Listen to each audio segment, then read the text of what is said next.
நினைவா உண்மை கிள்ளி உண்மை தெளிந்து உன்னை பார்த்தெந்தன் தாய்மொழி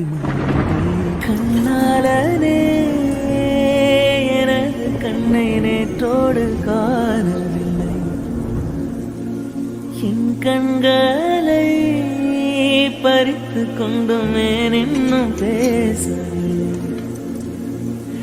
ஆளான ஒரு செய்தி அறியாமலே அலைப்பாயும் சிறு பேதை நானும்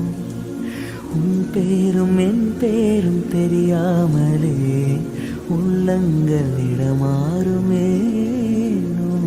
வாய் பேசவே வாய்ப்பில்லை